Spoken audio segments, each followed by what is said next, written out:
It's still not, it's buffering. It says we're live on Facebook on my end. Okay. All right. Well, I'm going to assume we're going live here. All right. Hi, everyone. We've got a few little technical glitches happening today, so I want to apologize for that. It's Rose McInerney here. We're in the shed, and we are truly live this time. So this is cut 3. Have to have a sense of humor, and you have to be flexible in life, don't you?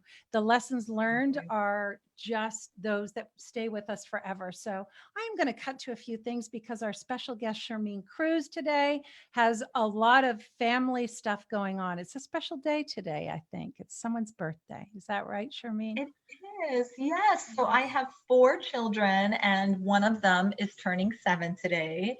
And, unfortunately, it's COVID, and so we can't have a big old birthday party for her. But her grandfather and his wife came over, and we got a little piñata, and there will be candy and cake, and she will be happy. Ah, yum. Okay, well, we're going to warm you up a little bit. So I'll just quickly do a recap for those of you that haven't been with us before. This is our 3rd Womanscape Live.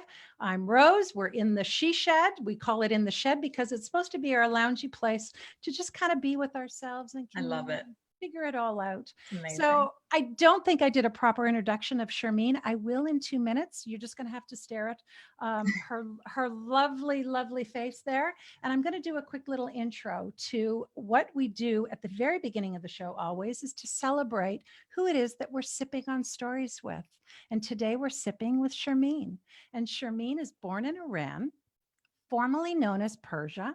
And so I thought, gosh, what better place to start than to start with a cup of tea. It happens to be a favorite drink of Shermin's, and it's Persian tea. Of course, I couldn't find it. I searched high and low. So I'm going to get hooked up. Shermin is going to get me connected, but for now, this is going to have to do. So we are going to start with Big Ben here from London. It's a little bit of a far distance or a far cry from being in Iran. But I've got some beautiful black tea. Persian tea is a little different, and maybe at the end, Shermin can tell us a little bit how. Essentially, what I am doing is I'm pouring this beautiful black tea, which is black, unlike the Persian tea, which is a little lighter in color and a little sweeter, I believe. Yes, right? A little bit more red, yes, in color. So I know that the camera can't catch this. I think typically a beautiful glass cup is something that is traditional, if I'm not wrong. And so what I am sipping through today is a neighboring country of Iran's, and that would be Turkey. This is a beautiful Turkish, I don't know whether you call it a mug. Is there a special name for this? Tea glass. Just tea glass. So, and I don't have anything added in here. Typically, Shermin would add a little bit of sugar, and I believe there are a few ingredients that tend to be added to your Persian tea. Yes. Well, okay. So the Persians, they love rose water. Yes. But they also, we, one of the ways in which we add sugar to our tea is we take sugar cubes and we place them on our tongues and we sip the tea through them, which is, if you've never done it, it sort of melts and caramelizes on your tongue. It's really kind of a lovely experience. Yes. Or they just drink it black, depending on the person. Okay. We also love lavender or jasmine in the tea, which we typically would add. And I think, yes. I heard from your garden. Incredible. Yes. This is Rose, everyone. She just takes, everyone else is at this level. And Rose is at the picking lavender from my garden level. Oh, Shermin, if you could see my garden, no, it sounds terrific. I am not a Martha Stewart. But I do love lavender. There's something beautiful about sprigs of it. So thank you for this. And I am going to raise this teacup in honor of you, Shermin. Thank you. You are the first guest. Thank you so much. So honored. I'm actually honored even by the technical difficulties. You're working out your glitches with me. My gosh. Oh, and very patient. So when I give you a little bit of a bio, because that's really, I know that Shermin has a lot happening this evening. So I want to do a quick little intro and just have her share the event that she did. Shermin is the epitome of what leadership means and what it will mean going into the future. If I can just quickly do this, we'll talk and then I'll give you a further backstory to Shermin. But essentially, she is worked for 20 plus years as a corporate lawyer. She is a defender of all social justice rights, truly. from immigration. You'll get to hear her story a little bit more about it. It's made her an incredibly passionate person advocating for the rights of all of us here in America and beyond around the globe. She is a writer. She's got a fantastic book, and I'm going to give you just the beginning of that book. And it's a fictionalized account, but I think there are elements of the true story called Butterfly Stitching. It's absolutely incredible. She's also a TED Talk speaker, and she's here today to share a little bit about what she put together in producing a massive TED Talk event in June. So with that, I'm going to ask you to take it away, Shermin. Well, thank you so much, Rose. I never know how to follow your introductions of me. I always feel as though I'm not worthy of your kind words. But thank you so much for having me on. It's such a pleasure to be connected with you. And thank you to everybody who's tuning in. It's so wonderful to be in front of you and to be feeling your energy. And I hope you can feel ours too. It's so interesting, this new world of COVID and how it's brought Zoom to a whole new level. And really, it's been so restrictive in so many ways, but in other ways, you know, it's allowing us to be much more comfortable with our use of technology in reaching lots of people at the same time. And so whoever's here with us, thank you so much. It's a delight to have you here. So yeah, so what I do is I gave a TED Talk a few years back. I loved it a lot. And one of the things I'm really, really interested in, and Rose knows this, is building and creating community, whether it's in the corporate context or whether it's in the civil context or whether it's in the actual physical, you know, community where you live context. Right. And I am fascinated by human nature. I've devoted my life to the study of it. And TED as an organization was really interesting to me. So more than just wanting to give a talk, I wanted to organize TED events. And so what you do is you just go out there and you get yourself a license by being insane, which I am on many levels, and pitching idea after idea after idea. Brilliant insane. You pitch your ideas and they give you a license, and then you organize the event. And typically, right, pre-COVID, it would be a live event, either half a day or a full day, and you would have a variety of speakers. And the idea behind TED is that it's very multidisciplinary, right? So you would have a day where you would have somebody talking about neuroscience, and somebody talking about swimming, and somebody talking about the cutting edge of space travel, or whatever it might be, ideas worth spreading, right? And you have your speakers, you have your interludes, your breaks, your ways of getting the audience engaged, your free food, whatever it might be. Your post-party, your pre-party. Then COVID hit, and every TED organization around the world, and they call them TEDx organizations because the X stands for local. Every TEDx organization around the world is canceling their events or postponing their events. And our group, my group, I should say, I'm so proud of them. And I lead an incredible group of curators. They are absolutely the most remarkable people. And we all agreed that we would not cancel and that we would not delay, and that more than ever right now, people needed ideas. They needed ideas worth spreading. They didn't need more bad news. They didn't need more false information. They didn't need guesses. They needed a reliable source for facts and for hope and for inspiration. So we pivoted to a fully virtual event, which then the Chicago Cubs let us host in Wrigley Field, which is insane. We're the only TEDx event in the world to have had a major athletic institution host us. And it's the only time they've ever done anything like that. And so we're in Wrigley Field and it's empty. And we actually had a wonderful, beautiful opera singer start us out with the national anthem. It's the first and only time the national anthem has been sung in a baseball stadium in the year 2020, because obviously we don't have baseball. Right. And so here we are, we're leading up to this event. And then obviously there's COVID. So we have 17 speakers, by the way, so it's a massive event. Normally you would have somewhere between 5 and 10, and we have 17. Absolutely massive. We have 5 performers. Yo-Yo Ma donated a performance. A young dancer on his way to Juilliard choreographed a dance piece to Yo-Yo Ma's Song of Comfort, which was extraordinary. We had this group of Syrian refugee musicians who donated a song that we then made a music video out of. I mean, it was a very creative, amazing event. But then George Floyd happens, right? And so then we go into civil unrest. Right. And people are angry and people are protesting and people are on the streets. And from our point of view, we cannot have a safe event if there's going to be massive protests. And we had just learned, we were supposed to film June 2nd. The evening of June 1st at 7:30 p.m., we learned that there was a massive protest planned for June 2nd outside Wrigley Field. Right. So here we are, it's the night before our event. And we can't, I mean, first of all, there's going to be road closures, but also it's COVID. I can't move my speakers through tens of thousands of people and expose them. It would be irresponsible. And so we pivot, and the Chicago Cubs were amazing. We changed the date within an hour. We changed the date. We informed 60 crew and speakers and volunteers and curators, and we moved the date. Here comes the new date. Not everybody can do it because it's a new date, right?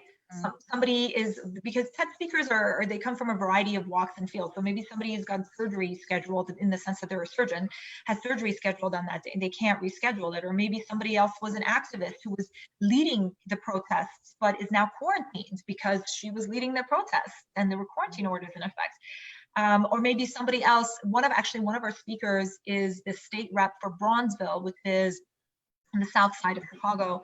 It's a really incredibly iconic and very, very beautiful historic area of Chicago. And Bronzeville was on fire, literally on fire, the morning that we were filming at Wrigley Field. So here we are pivoting again. We filmed most of our speakers that day through the construction noise, which is awful and massive because we're in phase 3 and it's COVID and we're rebuilding and windows were shattered the night before. And then we pack up our set and we go to Bronzeville, and then we pack up our set and we go to Pilsen, which is also in the south side of Chicago. And we make sure that we capture these incredible voices of humans who otherwise would not have come to you all. And we do our best to show what leadership looks like through these ideas. We have people explaining to you why there was no toilet paper on your shelf for several months and why your food supply chains are going to be fine. And we have people talking to you about how Black and Brown communities have always been impacted disparately by disease. It's not the first time. And what it is that this disease has done in terms of shining a light on that moment of pause, shining the light on those inequalities and allowing us to address them differently. We have feminists talking about the impact of women. We have teachers talking about what happens when school can't stop. We have, and there's one idea after another. And one of the most amazing things about being the organizer is you choose your speakers, you help them refine their ideas, you help them with their scripts, you rehearse with them on Zoom with a body language coach, which I don't think any other TEDx offers that, but my group, we offer that. We do, this is all we do so that we can allow their ideas to come to light in a succinct and organized and presentable and interesting and thought-provoking and digestible manner. That's what we did. And it was, it was phenomenal. We ended up being streamed in 40 different countries and 596 different cities. And it was an online event. You know, I mean, I'm sure you've clicked interested in 100 online events in the last few months, but I don't know how many of them had this kind of global participation. So we were very viral. You were viral. Good. So if people want to watch this, is there a clip they can go back and follow this on TED so we can send them there? Well, right, for now, you can go to TEDxWrigleyville.com and just click watch now. There's a big watch now button that you can watch. Our whole program is on there. We actually had 6 hours of programming, but presented in 3 hours, in the sense that you could choose, as if you were in a live conference, you could choose which room you wanted to enter and whose talk you wanted to listen to, even though this was all live streamed. Now it's of course easier because all of the talks are on there, so you can just go and pick and choose by just fast forwarding or rewinding the play button on it. I know I tuned in and I could go to left field and right field. I thought it was brilliant. So I could almost feel like I was in the stadium, but truthfully, I had no idea. I mean, I really couldn't imagine from a technology perspective. Yes. So many technology issues. It's unheard of. It's so new. It's just uber sized. So as a leader, Shermin, you must have not slept at all leading up to it, but B, you needed a massive vacation afterwards. I mean, I'm so pleased and so proud. And I want to thank you. I want to thank you. I think we do these things. I know that you have and you serve so many noble causes and noble Thank you. missions. You really Thank you. do. And I think we don't do them to be thanked. And often, we get threefold whatever we give, it comes back to us. But thank you for that, because I know I listened to some of the speakers talking about, I was one of those people that could not get toilet paper. It was fascinating because they were so Yes. bright and there was such a range of topics. And honestly, the other thing is that dancer that is on to Juilliard, he is a Isn't he star. amazing? Isaiah Day. He's so amazing. And the Wow. most humble guy, showed up Yeah. on time, always returned your messages. I mean, just a pleasure to work with. Wow. And I really appreciate your expression. Thank you so much. I'm so grateful. And I know everybody says this, but I really mean it. I had the most phenomenal team. I mean, absolutely incredible team that literally did everything they could to make this event happen and to make it happen as seamlessly as possible. The tech failures were massive and ongoing. We had to change platforms 2 days before the event because we found out the platform that we had would not accommodate the streaming options they had repeatedly told us they would be able to accommodate. Right.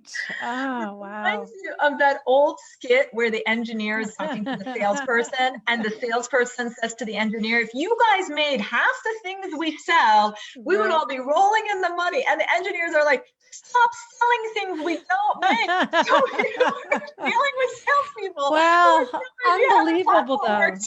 Yeah, but you made it happen. And at the end of the day, in the end. I mean, and I think that's the other thing, and apologies to anyone that was waiting for this at the beginning. It's about putting the effort in, and leadership is, and this is something that hopefully we'll have you back in. And if we continue on with this dialogue and this conversation as well, Shermin, I think it is something that we do need to talk about more with each other, what true leadership means, and how we can all enact that.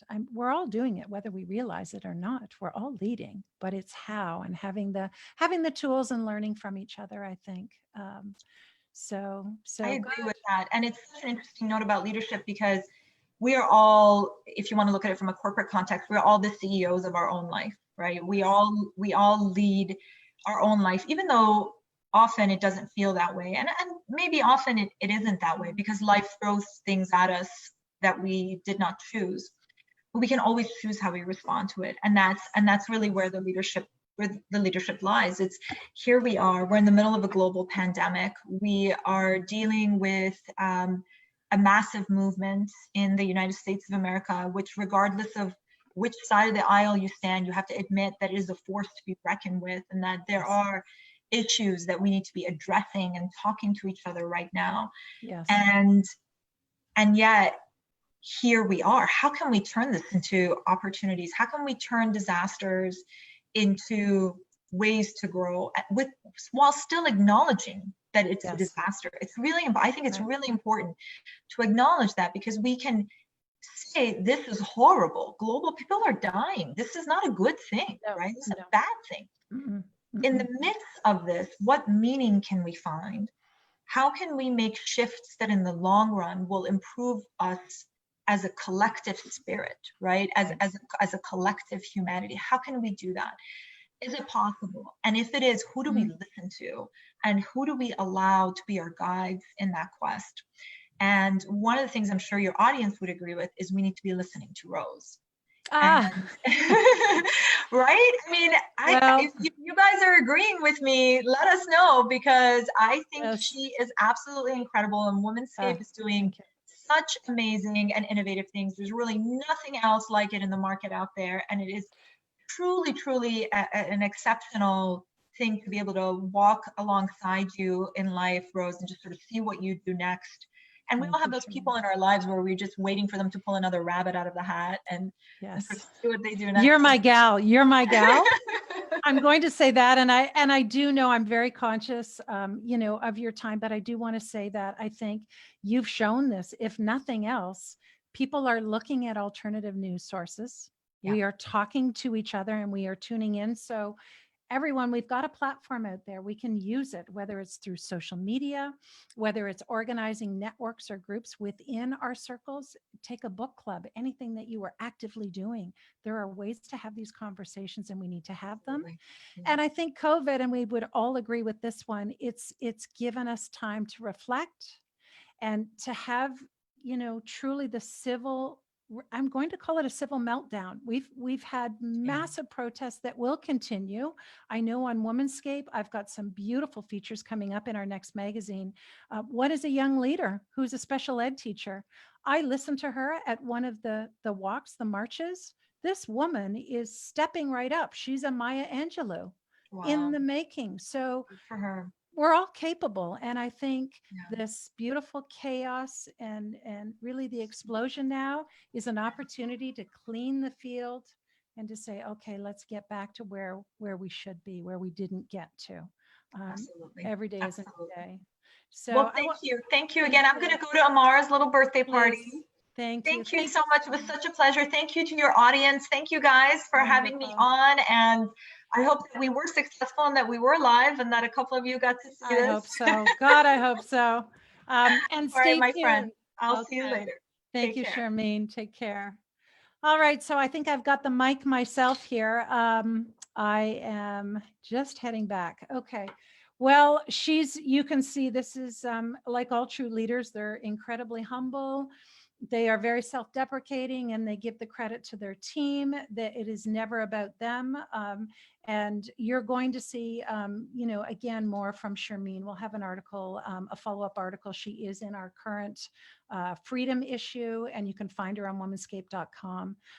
She is going to tackle all of these problems in the world in beautiful new ways from an immigrant's eyesight perspective, coming as a woman who has corporate experience and has walked so many paths. So that's probably the perfect lead-in for me to tell you a little bit more about Shermin. And I hope she won't mind that she's not here and I'm doing this, but I want to segue this as well into the movie, of course. And I forgot my popcorn props. So I'm doing this live through Zoom. So it doesn't allow me to take questions. I can't see what questions there are on the screen, perhaps from people, but I ask you if you do have some to follow up with them, and I'll do a little recap tomorrow as well on the Womanscape page. But a little bit about Shermin. So I did not know Shermin when I first met. I knew that she was a writer. I really didn't know her background. And I quickly, of course, when I found out she had written a book called Butterfly Stitching, which I highly recommend. I think it's like a 4.5 out of 5 on Goodreads, which is unheard of. It is based loosely on her true story. And it starts with these words. I was behind a fence, and I'm just paraphrasing here, of course. Um, I'm in kindergarten, so this is told from a child's viewpoint, and she's out at recess time, and the bell goes, and they're lining up. She's lining up with everyone, and there are chants that have to be said. So she's clenching her fingers and raising her hand and yelling loudly. And this is something that's required when she's in Iran and there's civil unrest. There are protests and the country is falling apart and the sirens and the raids are going on the air. And so we see through this opening perspective, this young girl not truly understanding what's going on and wanting to follow what the politicians are demanding, because that's what these kids are being told to do, and yet having this sense of sort of fear and question inside. And I thought it was such a beautiful way to start the story. And what we see as you read the book, and I'm not going to go through the whole story because I'm hoping you're going to get out there and buy it, is the story of a daughter and a mother who flee the country and really go through this persecution, and they're trying to get out and start a new life. And in real life, at 11 years of age, Shermin ends up emigrating to Canada. And for those of you that know me, I'm Canadian born. I'll always love my true north, strong and free, but I love my new home of America. America is my home, and I embrace that and welcome all of the beautiful gifts and the beautiful giving people here. So the story is really compelling, and it speaks to what we're dealing with today in the world. What is the immigrant experience? Is there such a thing as an American dream anymore? Are our borders closed? Are we confining children there? Are we sentencing people that want the right to come in and to be free and to do exactly what I did as an immigrant? Are we preventing them from doing that? What are the larger questions? And then if you look right within America, of course, what about the Black experience and the Brown experience? What has that been? Slavery was abolished and we've got protections, but has it really been abolished? These are conversations to have that are really difficult. I've been accused of having rose-colored glasses many times in my life, and I think that that's a naive thing to say. I'm well-read and I'm following what's happening in the news, but I choose to respond in a way that is positive. And I have to tell you, since I started working with womanscape.com and building the platform, every day I wake up and I want to share. I want to know what's motivating. And I'm looking for the stories of those people doing amazing things in life, often with little or next to nothing. And I'm very conscious of the privilege that I have, I think, and reflecting. COVID's done that. We went through a little phase of saying, yay, it's all Netflix and we can relax and we've got an excuse to binge and we don't know how long this is going to last, to wow, this is really going. I'm starting to miss people. I know myself, I put on a few extra pounds. Maybe I'm drinking a little too much. What does this all mean? Who am I? What happens if we're like this for a long time?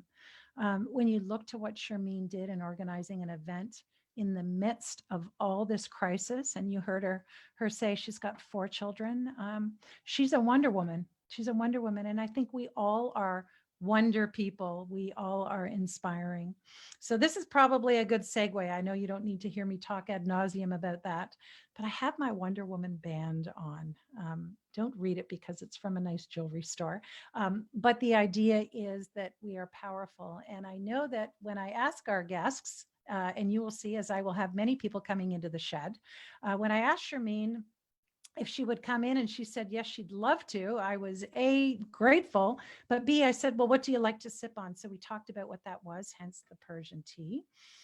Or the fake, the replacement Persian tea. But also I asked her about movies because I love movies, and movies, the stories in movies are something that we've all been watching.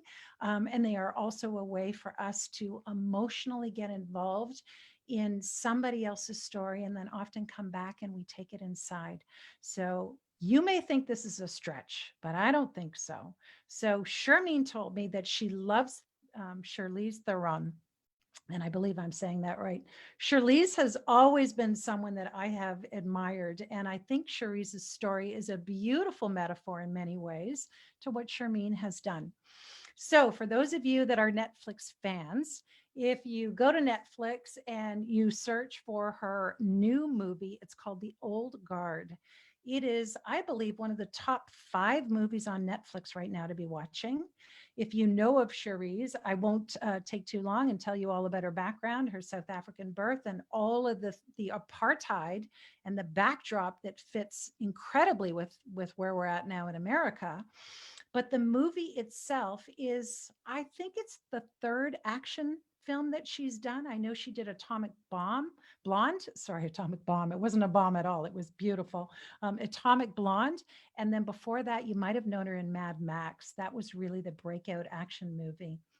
And in doing a little research about the movie, I'm going to recommend it. I was thinking, maybe Womanscape's got to get some sort of a rating scale for how do we recommend movies or not. It is definitely a 10 out of 10 with Woman Strong and the message of what's happening here in America.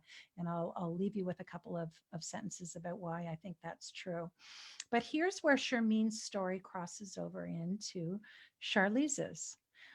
In the movie, Charlize plays a character who is immortal. And there are only a small handful of these immortal people that continue to go through the ages, and they are warriors.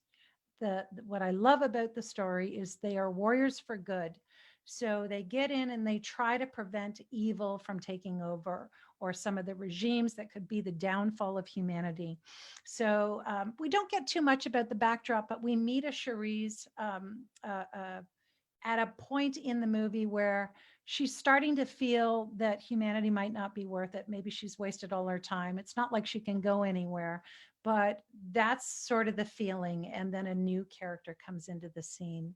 And so the segue that I see with Shermin is that Charlize just takes her character and goes. She just goes for it. She identifies what the wrong is. She's powerful. She doesn't wait for any male backups. She is the leader of the band, which is really interesting to see now. And Charlize will tell you, as the executive producer of this film, and probably having a lot of hands on in the writing of it as well, that for her, she wants to show a powerful warrior woman that isn't motivated by a husband that's been, killed off and she goes on a rampage, or a child that's stolen. And so she steps up to the plate and becomes this amazing woman. She's just amazing on her own, and she doesn't need to be motivated by those two exterior things. And I think that's progress for women. I do. I think that's progress for women in film. So I'm going to give it a 10 out of 10 in terms of that. The plot itself, you be the judge. I'd love to hear what you have to think. There were a few things I thought plot-wise they needed to tie in at the end and maybe didn't, but I think they've set the scene for a beautiful series if they want to go that way. So I just want to thank you so much. If you have questions, please share them. This is a time for you to reflect, and I hope that you're getting something out of these talks in the shed. I really enjoy doing this and spending time with you and sipping on various alcoholic and non-alcoholic drinks. So thank you again, Shermin. Thank you very much to my team. She reminds me that we are not anything without Alex and Mark and Pilar. So thank you so much to the team, and I look forward to seeing you again next week. We've got another special guest, and then you may just be stuck with me the week after. But be safe out there. Make every day count. Make every day count, and be inspired by the stories that you create, that you write, that are all around you. Take care, everyone. Have a great night. Bye for now.